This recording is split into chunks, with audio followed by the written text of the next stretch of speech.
PCI DSS stands for Payment Card Industry Data Security Standards.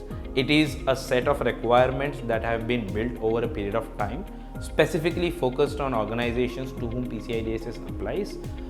The total number of requirements is quite large, and the focus of PCI DSS is principally on the technology and the infrastructure aspect of an organization.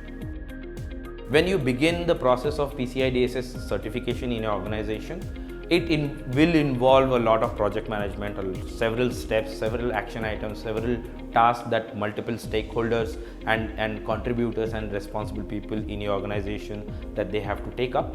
But at a high level, you can break up the PCI DSS certification project into 4 stages.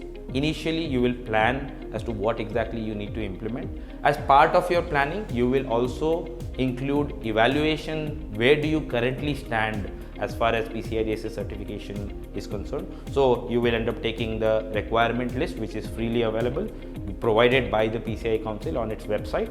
You will evaluate yourself against each of the requirements that PCI DSS expects.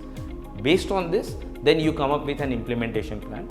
How do you get from the gaps that you have right now to closing these gaps?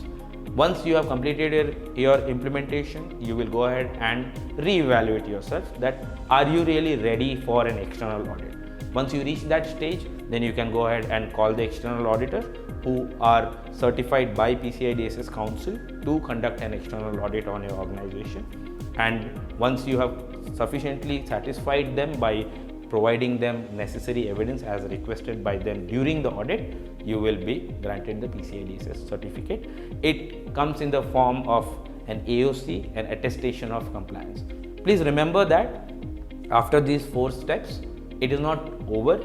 There are certain requirements in PCI DSS which are repetitive in nature. It is very well prescribed, and besides that, PCI DSS certification holds good only for a period of 1 year, which means every 1 year you will have to undergo the decertification.